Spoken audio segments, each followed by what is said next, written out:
के साथ अमित गर्ग शुक्ला और आप देख रहे हैं अपनी ढपली अपना राज। कानपुर से बड़ी खबर है, बीजेपी का झंडा लगाने पर पिटाई की गई है। शकील अहमद को पड़ोसियों ने पीट दिया है। पुलिस ने केस दर्ज कर लिया और पूरे मामले की जांच पड़ताल की जा रही है। ये बड़ी खबर हम आपको बता रहे हैं कानपुर से, जहां पर बीजेपी का झंडा लगाने पर पिटाई का मामला सामने आया है।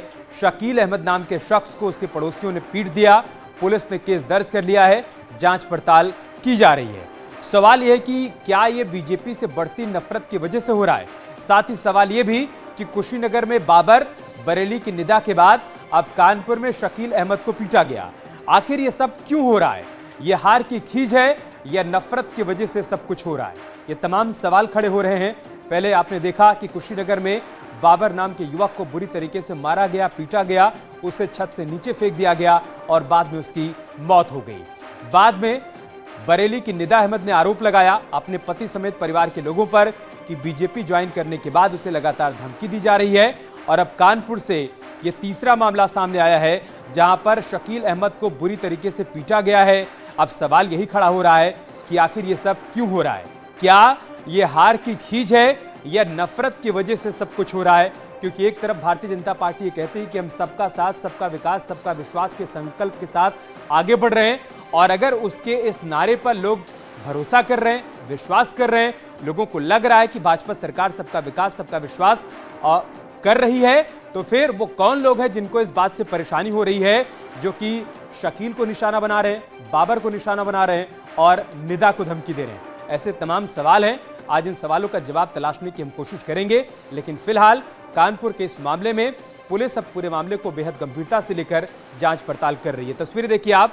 शकील ने अपने छत पर बीजेपी का झंडा लगा रखा था और उसका कसूर बस इतना था कि उसने बीजेपी का झंडा लगाया और बाद में उसे बुरी तरीके से मारा पीटा गया। हमारे साथ एसएन सिंह जुड़ चुके हैं, प्रवक्ता है भारतीय जनता पार्टी के। संजय राणा हमारे साथ हैं, अब राजनीतिक विश्लेषक हैं। मीसम जैदी हमारे साथ हैं, समाजवादी पार्टी के समर्थक। मीसम जैदी, में शुरुआत आपसे ही करूंगा। सर, ये हो क्या रहा है? पहले बाबर, फिर निदा, और अब कानपुर से मामला सामने आया है जहां पर शकील अहमद को बुरी तरीके से पीटा गया है, सिर्फ इसलिए क्योंकि उसने बीजेपी का झंडा लगा लिया। जी, मैं ये पूछना चाहता हूं कि आपने ये पता किया है कि इसमें किसके हाथ है? ये तो कानून व्यवस्था को हाथ में लेने का काम है और इसके लिए समाजवादी पार्टी और यह समाजवादी पार्टी का कोई भी नेता हिंसक प्रदर्शन का समर्थन नहीं करता, और न ही हम इस तरह के कार्य को किए गए कार्य का हम सपोर्ट करते हैं। किसी भी तरह से कोई भी हो, लॉ एंड ऑर्डर हाथ में लेने का हम उसका सपोर्ट नहीं करते, जो आदमी लॉ एंड ऑर्डर हाथ में लेता। अब रही बात कि ये कौन तत्व है, किन लोगों ने ये काम किया है, कौन लोग ये काम करना चाह रहे हैं, ये तो पुलिस जांच का विषय है। आपकी सरकार है भारतीय जनता पार्टी, वो जांच करे और जो दोषी उनके खिलाफ कार्रवाई करे, और वो कोई भी हो। ये मुद्दा भारतीय जनता पार्टी का झंडा लगाने का ही नहीं है, ये मुद्दा लॉ एंड ऑर्डर की सिचुएशन का फेल होने का है कि आप फेल हो रहे हैं लॉ एंड ऑर्डर के अंदर। अपराध आपसे रुक नहीं रहा है, मारपीट घटनाएं आपसे रोकी नहीं जा रही, और इस तरह की सिंपैथी लेकर के आप जनता से क्या चाहते हैं? आप जनता से सिंपैथी नहीं ले सकते, लिहाजा आपको इसका जवाब देना होगा। और ये बात आप खुद से पूछने से अच्छा है ये सवाल भारतीय जनता पार्टी से पूछिए, भारतीय जनता पार्टी के द्वारा उनके प्रशासन से और उनके अधिकारियों से पूछिए, तो जो लगातार विफल हो रहे हैं। जो बाबर ने मिठाई बांटी, जश्न मनाया तो पीट पीट के मार दिया गया। निदा ने बीजेपी ज्वाइन कर लिया तो परिवार के लोग ही धमकी देने लगे। शकील ने झंडा लगा लिया तो उसे बुरी तरीके से मारा पीटा गया। मीसम जैदी कह रहे हैं कि दरअसल मामला लॉ एंड ऑर्डर का है। पता लगाइए आप कि कौन लोग ये कर रहे हैं।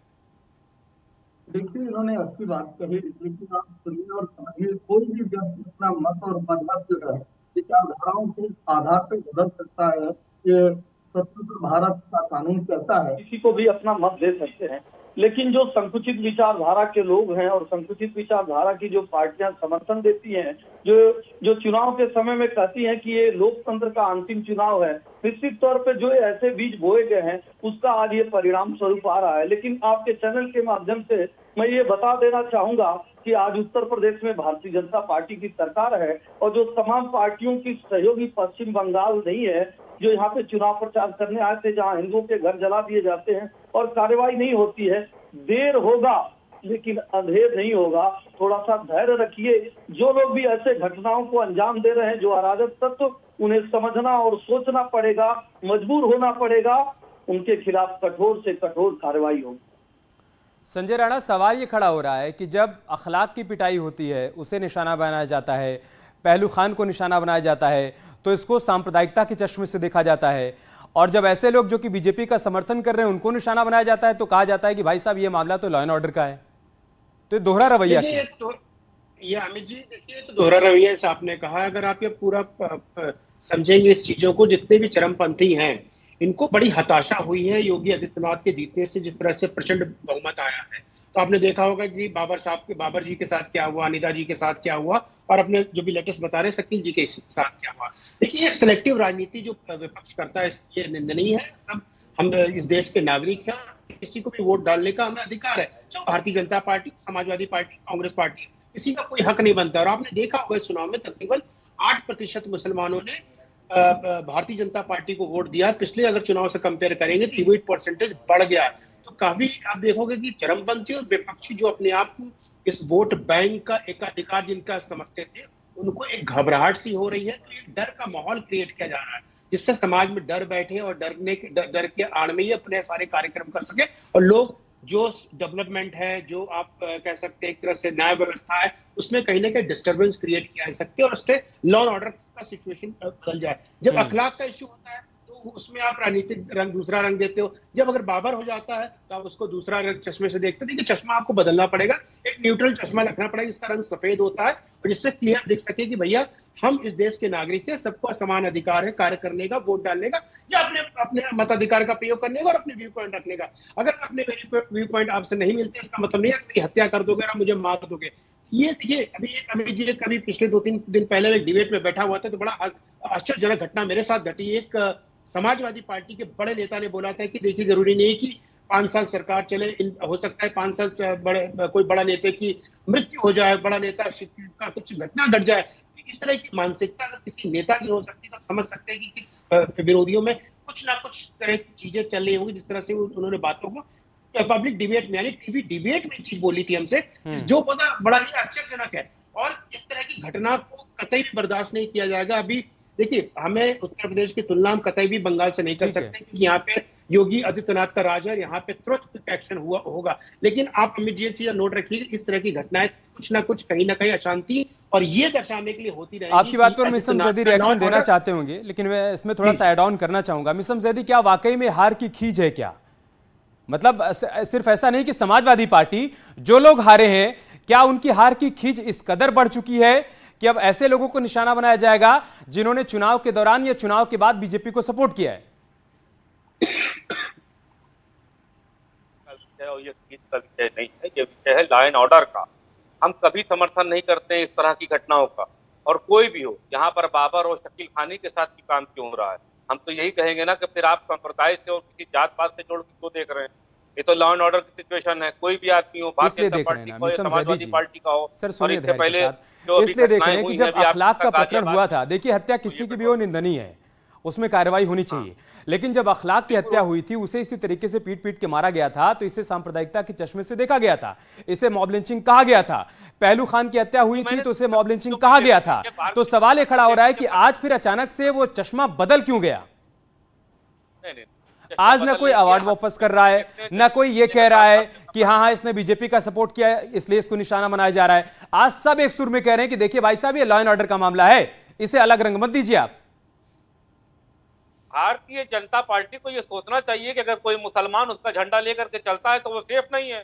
और भारतीय जनता पार्टी जो सबका साथ सबका विकास की बात करती है, और भारतीय जनता पार्टी जो लॉ एंड ऑर्डर की जो उत्तर प्रदेश के अंदर बात करती है, तो भारतीय जनता पार्टी के लिए ये सवाल आपसे पूछना चाहिए कि अगर कोई मुसलमान भारतीय जनता पार्टी का झंडा उठाएगा और उसकी हत्या कर दी जाएगी, और कोई भी यादव या कोई भी उस तरह का व्यक्ति जो समाजवादी पार्टी से समीकरण से जोड़ा जाता है, MY समीकरण से, अगर कोई भी यादव और मुसलमान अगर, अरे सर यही तो बीजेपी कह रही है ना, जो आप समझा रहे हैं ये तो बीजेपी कह रही है कि उसने हमारा झंडा पकड़ लिया, बस इस बात से उसको निशाना बनाया गया। तो जिसका झंडा पकड़ा है वही थोड़ी ना निशाना बनाएंगे। अमित गंजू हमारे साथ जुड़ चुके हैं कानपुर से, एक बार उनके साथ जुड़कर पूरा अपडेट ले लेते हैं, उसके बाद मैं आऊंगा आप लोगों के पास।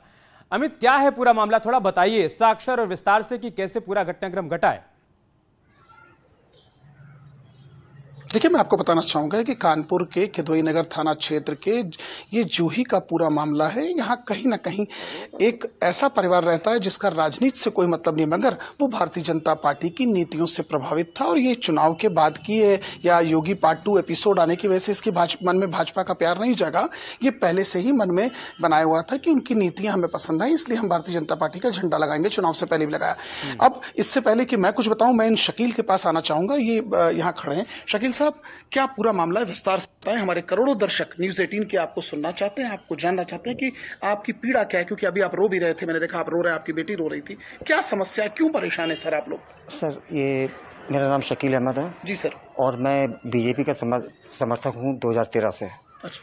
और मैं उनको लाइक इसलिए करता हूँ कि उन्होंने जो भी काम किया है, चाहे मोदी जी हों या योगी जी हों, ये अच्छे काम कर रहे हैं, इसलिए मैं उनका समर्थन करता हूँ। तो 2022 इलेक्शन से पहले एक बार यहाँ ये विधायक जी आए थे, महेश त्रिवेदी जी, तो उन्होंने मेरे गले में हार भी डाल दिया था। तो इस बात को लेकर लोगों के और ज़्यादा लोग नफरत करने लगे कि भाई इनके गले में हार क्यों डाल दिया। और उसके बाद जब मैंने बीजेपी का झंडा अपने छत पे लगाया तो उससे और लोगों को खिलाफ हुए कि भाई तुम लोग यहाँ पे कुछ मतलब मुस्लिम लोग ज़्यादातर जो है कांग्रेस को सपोर्ट कर रहे हैं, तुम ही एक ऐसे क्यों हो जो बीजेपी का सपोर्ट कर रहे हो। तो मैंने कहा भाई बीजेपी अच्छा काम करती है इसलिए सपोर्ट कर रहा हूँ। लेकिन उन लोगों से रहा नहीं गया। 2-4 दिन के बाद उन्होंने झंडा नोच के फेंक दिया। मैंने पूछा उनसे, तो इन लोगों ने बोला कि नहीं मैंने नहीं करा, ऐसे बोला। लेकिन ये उस दिन से लगातार कुछ ना कुछ बहाना बना के कभी कोई इल्ज़ाम लगा देते हैं, मारपीट करने की कोशिश करते हैं। बल्कि इन्होंने 2-3 बार मुझे मारा भी है। आपको मारा जी? और क्या उन्होंने आंख निकालने वाली क्या बात है? हाँ, 26 तारीख को मैं सुबह मॉर्निंग में घर से बाहर निकला था, तो ये शाहनवाज के भाई जो है, उनका भाई आया और उन्होंने बोला, नहीं रिजवान नहीं ना, शाहनवाज के भाई आया, उन्होंने बोला कि यहाँ के मुसलमानों से मिलकर रहो वरना तुम्हारी आंख निकाल देंगे, गर्दन काट देंगे। मुझे अच्छा नहीं लगा, तो मैंने यहाँ के कुछ बुजुर्ग हैं, शमीम भाई घड़ी वाले हैं, उनसे बोला, एक राजू चाचा हैं, उनसे बोला, मैं इस तरह की ये हरकतें कर रहे हैं, मेरे ऊपर बार बार इल्ज़ाम लगाते हैं, तो मुझे क्या करना चाहिए। तो उन्होंने बोला कोई बात नहीं, मैं चल कर उनको समझाऊँगा। तो वो बेचारे समझाने आए थे सब लोग, तो वो समझा ही रहे थे, लेकिन इन लोगों ने, रिजवान हो गया, शाहनवाज हो गया, भल्लू टेलर का लड़का, इन चारों ने मुझे मारना पीटना शुरू कर दिया।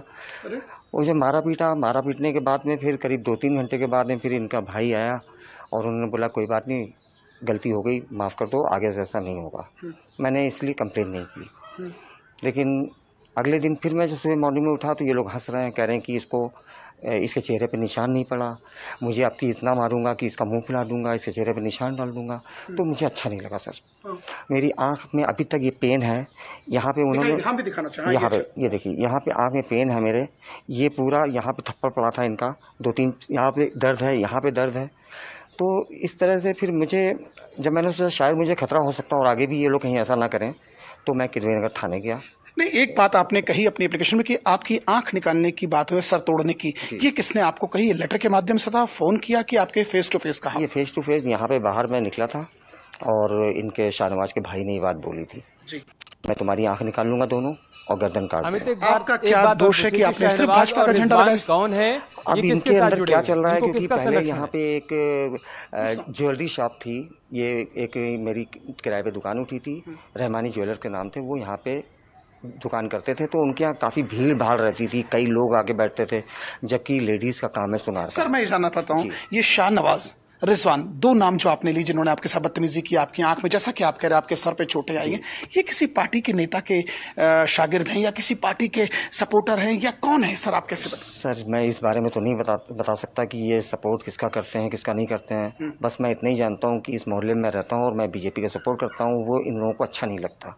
अब क्यों अच्छा नहीं लगता मैं इस बारे में कुछ नहीं। लेकिन आपका झंडा कहाँ चला गया? डंडा ही डंडा दिख रहा, झंडा कहाँ चला गया? दूसरा झंडा ला के इसमें लगाया है। फिर लगाया? हाँ फिर लगाया। ये दूसरा झंडा आप ही का लगाया जो बाहर से दिख रहा है? मतलब अंदर बाहर दोनों झंडे आप ही ने लगाए थे? पहले भी लगा था तो पहले निकाल के फेंक दिया गया था, ये मैंने दूसरा लगाया। ये मैंने जब लगाया, जब मैंने पुलिस प्रशासन के पास गया, उन्होंने मुझे बोला कि कोई बात नहीं, मैं इसकी जांच करूंगा और आप बेफिक्र रहिए, आपके साथ पुलिस है।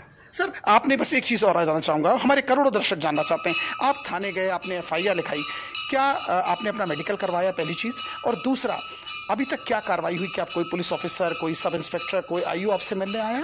नहीं, अभी तक तो कोई पुलिस यहाँ पे आई नहीं मिलने, लेकिन हाँ ये ज़रूर है कि उन्होंने मुझे पूरा अच्छे से बोला है उन्होंने, और सपोर्ट किया है। पुलिस ने बोला कि नहीं मैं तुम्हारे साथ हूँ और इसकी जांच करूँगा, निष्पक्ष जांच होगी और जो दोषी होगा सजा दी जाएगी। सर आपको कोई डर वर तो नहीं लग रहा किसी से? जैसे आपने कहा आपकी बेटी भी सहमी हुई थी, हम बेटा आप तक जाना चाहते हैं, आप कुछ उस वक्त जब पापा आपसे कुछ कह रहे थे तो आप पापा को अंदर बुला रही थी, क्या बात थी, डर रहे थे कुछ बात? हाँ, हम घर में बहुत लोग डर रहे थे, मेरी मम्मा भी डर रही थी, वो कही थी घर में कोई लड़ाई ना हो, फिर से वैसा ना हो, क्योंकि चोट भी लग सकती है किसी को, इसलिए सब। अच्छा, आपने पापा की चोट देख के परेशान हुई बेटा? हाँ, मैं रो रही थी। आप रो नहीं, पहले तो रो नहीं, पहले आप आंसू पोछो, पहले बस अपने आईज टीयर्स नहीं निकालो, अपनी बात आप पूरी बताओ, पूरी बात बताओ, रोने से बेटा नहीं हो रहा, पहले आईज टीयर्स पोछो।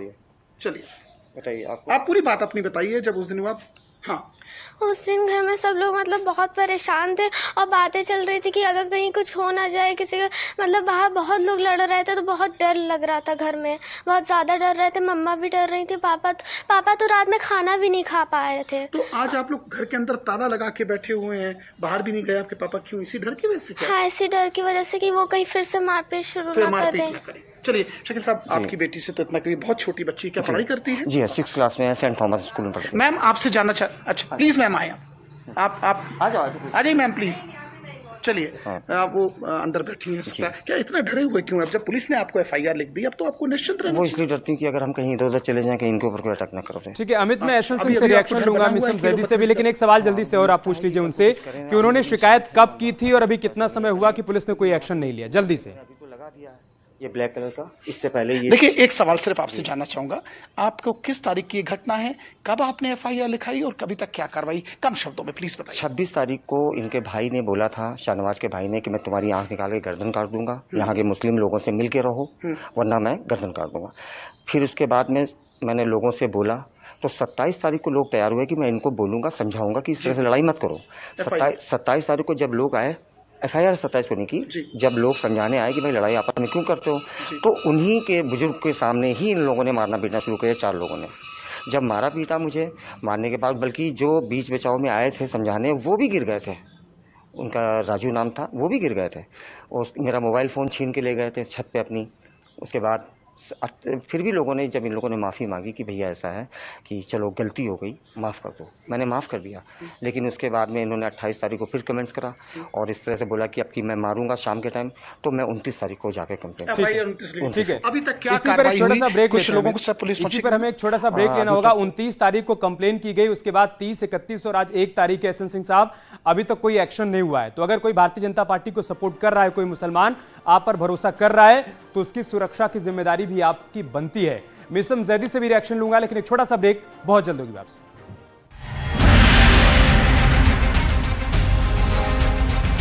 प्रसंग से जुड़ा हुआ है मामला। युवक की उम्र 17 और महिला 34 साल की थी। मेरठ पुलिस ने ठग को गिरफ्तार किया है। 50 से ज्यादा लोगों के साथ की थी ठगी। नोएडा में अवैध कब्जे पर चला है बुलडोजर। 45 बीघा सरकारी जमीन पर भूमाफिया ने कब्जा किया था।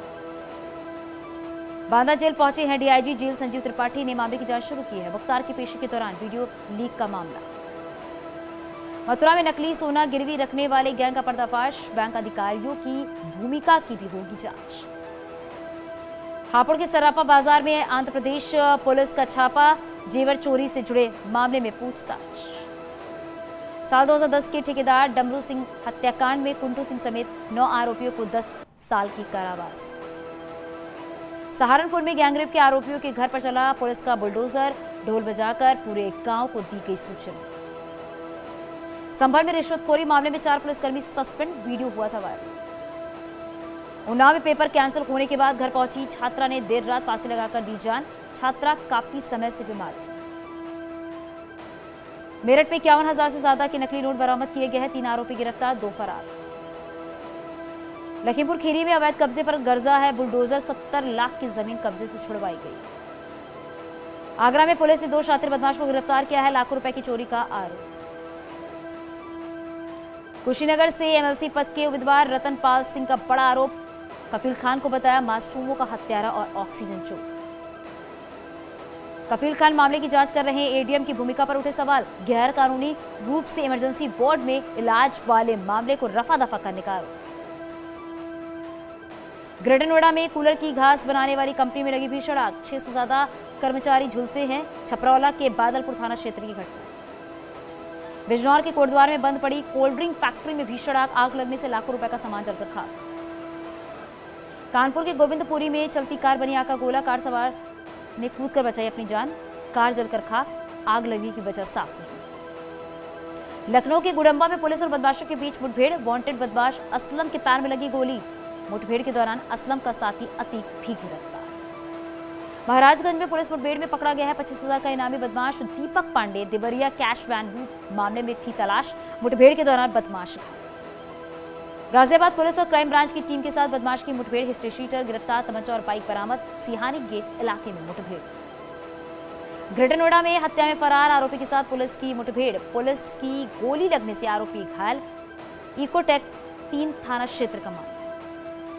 मथुरा में लूट की योजना बनाते 5 शातिर बदमाश गिरफ्तार, कब्जे से अवैध हथियार बरामद, गैंग के अन्य सदस्यों की तलाश जारी। गोंडा पुलिस की गिरफ्त में गैंगरेप का मुख्य आरोपी राजा अली वारदात के बाद से फरार था, तमंचा, कारतूस और बाइक बरामद। फर्रुखाबाद में बीजेपी युवा मोर्चा नेता और पूर्व प्रधान पति के बीच विवाद, फायरिंग में दोनों घायल। लापरवाही का आरोप है पुलिस पर, कार्यकर्ताओं ने काटा हंगामा। आजमगढ़ में बुजुर्ग की जमकर पिटाई, मकान पर कब्जे करने के लिए लोगों ने किया हमला। संत कबीर नगर में युवकों ने की है महिला से चेन स्नैचिंग की कोशिश, मौके पर ही महिला ने धर दबोचा और पुलिस के हवाले किया। मथुरा में पति ने पत्नी की गोली मारकर हत्या की है, घर में शव छोड़कर फरार हुए ससुराल वाले, परिजनों की तहरीर पर केस दर्ज।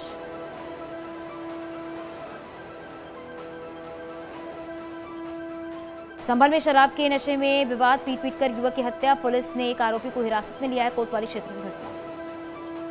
बुलंदशहर में शादी समारोह में गए हुए परिवार के घर से चोरी की घटना, 15 लाख की नकदी और लाखों के जेवरात लेकर लुटेरे फरार। कानपुर में पुलिस ने 6 शातिर लुटेरों को गिरफ्तार किया है, लुटेरों से दर्जनों मोबाइल बरामद किए।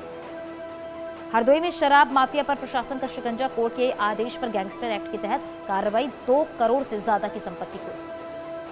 शाहजहांपुर पुलिस ने 2 जेब कतरों को गिरफ्तार कर जेल भेजा है, 71,000 कैश बरामद। फर्रुखाबाद के रहने वाले हैं दोनों आरोपी। फिरोजाबाद में बड़ा सड़क हादसा, लोडर मैक्स को कंटेनर ने रौंदा है, हादसे में 5 की मौत, 1 घायल। बाराबंकी में सड़क पार कर रहे डंपर से टकराई है तेज रफ्तार कार, 3 लोगों की मौत, 1 की हालत गंभीर, ट्रामा सेंटर रेफर किया। प्रतापगढ़ से लखनऊ जाते वक्त हुआ हादसा। गाजियाबाद में बुजुर्ग को कार सवार युवकों ने मारी टक्कर, सीसीटीवी में कैद हुई घटना। पीड़ित ने पुरानी रंजिश में टक्कर मारने का लगाया आरोप। हापुड़ के पिलखुआ कस्बे में दम घुटने से 2 सगे भाइयों की मौत, प्रिंट में इस्तेमाल होने वाले केमिकल की चपेट में आने से घुटा दम। सहारनपुर के बसेड़ा गांव में चला प्रशासन का बुलडोजर, तालाब की भूमि पर हटाया अवैध कब्जे। देश भर में कोरोना के मामलों में गिरावट जारी, पिछले 24 घंटे में कोरोना की तो कानपुर के शकील ने बीजेपी का समर्थन किया, उसका झंडा लगा लिया तो उसे बुरी तरीके से मारा पीटा गया और उसके बाद सवाल ये खड़ा हो गया कि बीजेपी से इतनी नफरत क्यों। लेकिन एसएन सिंह साहब, मैं रिएक्शन आपसे लूंगा। जो लोग बीजेपी पर इतना भरोसा कर रहे हैं, जो सपोर्ट कर रहे हैं आपको, इस बात से निर्भीक होकर कि बीजेपी को सपोर्ट करेंगे तो उनके अपने लोग उनकी पिटाई करेंगे या फिर उनको धमकी देंगे, उनकी सुरक्षा की जिम्मेदारी तो आपकी बनती है ना सर। 29 तारीख को एफआईआर दर्ज हुई है, 3 दिन बीत गए हैं और अभी तक कोई कार्रवाई हुई नहीं है।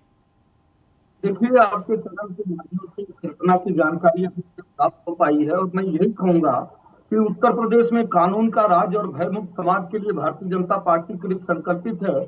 और मैं बड़े भाई से आज्ञा स्वरूप ये कहना चाहूंगा कि निश्चिंत हो जाइए, अब पूरी पार्टी शिद्दत से आपके साथ खड़ी रहेगी, पूरी सरकार खड़ी रहेगी, कोई बाल भी आपका बांका नहीं कर सकता है। और जिसने भी इस तरह की घटना को अंजाम दिया है, आप देखेंगे 24 घंटे के अंदर ही जांच करके उस पर पूरी कठोरतम कार्रवाई की जाएगी।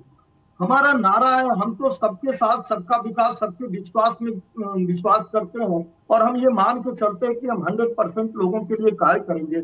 लेकिन जो पहले के जहर वाले बीज बोए गए हैं, आप देखिए हर बात पर ट्वीट करने वाले तमाम बड़े विरोधी राजनीतिक पार्टी के लोग एक बार भी अपनी संवेदना नहीं व्यक्त किए, न कुशीनगर की घटना पर न इस पर। फिर भी हमारी जिम्मेदारी, हमारी जवाबदेही है आपके चैनल के माध्यम से पूरे भरोसे के साथ मैं कह रहा हूँ, उत्तर प्रदेश में कानून का राज्य है और कानून का राज्य रहेगा।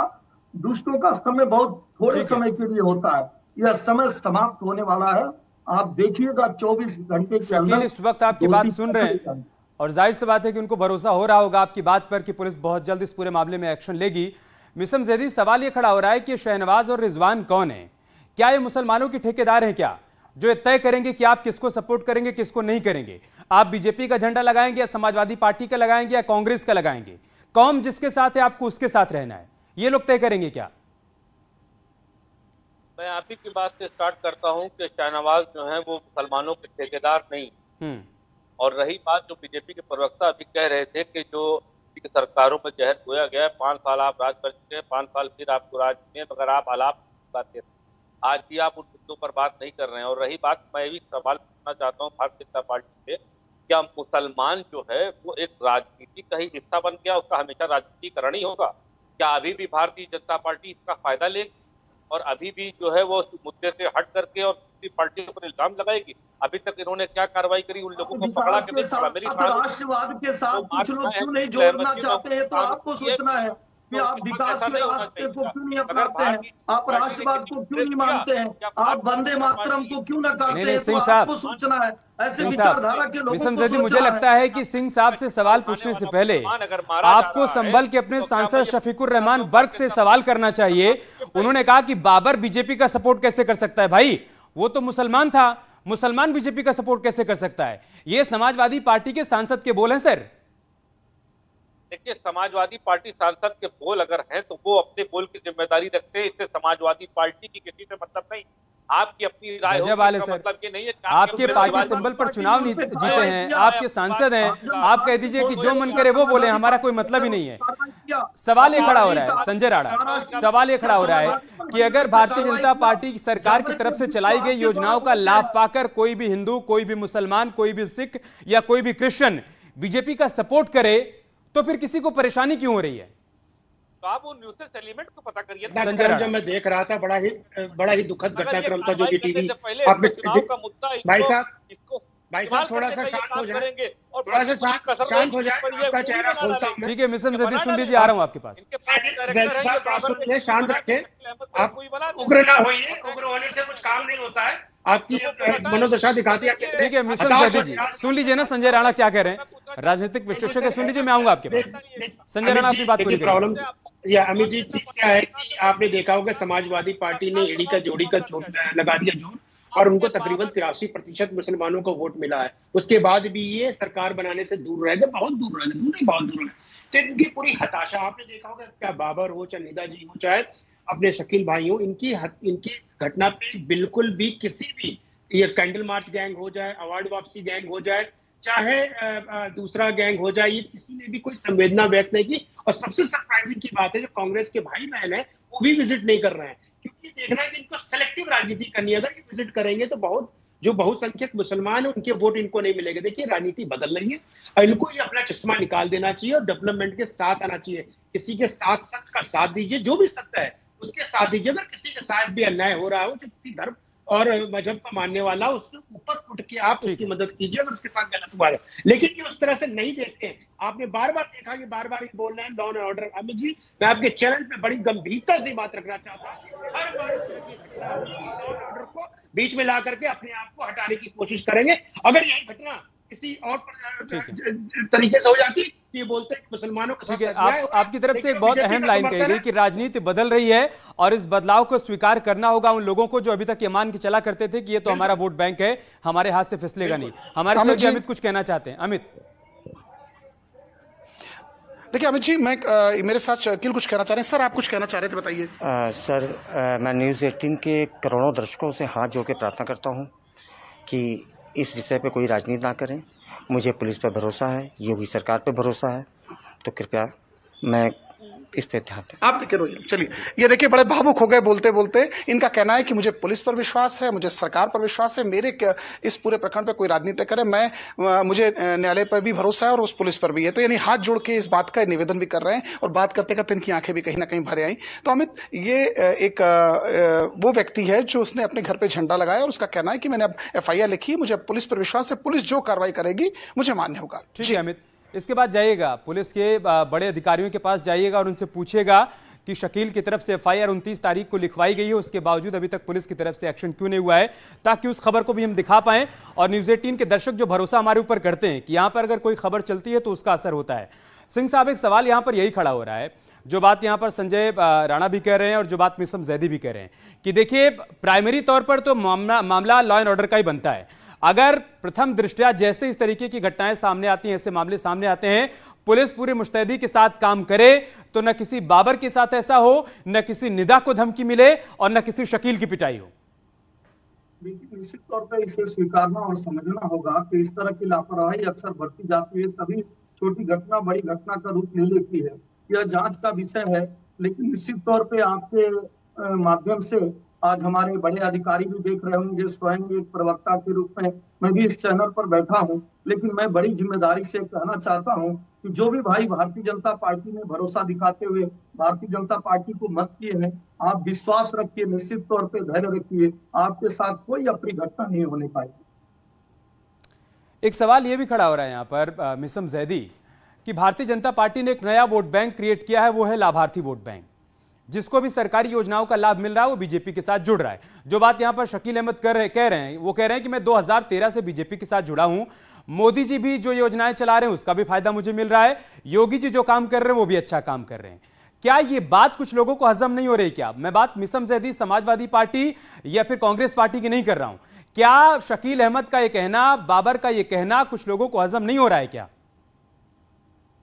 जिसको लाभार्थी चेतना मिली, हम कब मना कर रहे हैं? हम कब शकील अहमद से जाकर के कह रहे हैं कि आप अपना नेता चुनने का जो है वो मुझसे पूछ करके अपना नेता चुने? हम तो ये कह रहे हैं ना भारतीय जनता पार्टी के जो बाबर की हत्या हुई है उसको कम से कम 25 लाख रुपया दे ना उसको मुआवजा। अभी तक उसको कितना पैसा दिया है? आपने कितना दिया? सुरक्षा आपने कितना दिया? आप लखीमपुर खीरी गए थे ना, अखलाक वाले में आप गए थे ना, आपके विधायक गए थे ना, यहां गए क्या आप? बाबर वाले में गए? निदा को भरोसा देने गए कि मत डरो? शकील को भरोसा देने जाएंगे आप मिसम जैदी? आप पर मुझे भरोसा है, आप मेरी बात पूरी सुनिए।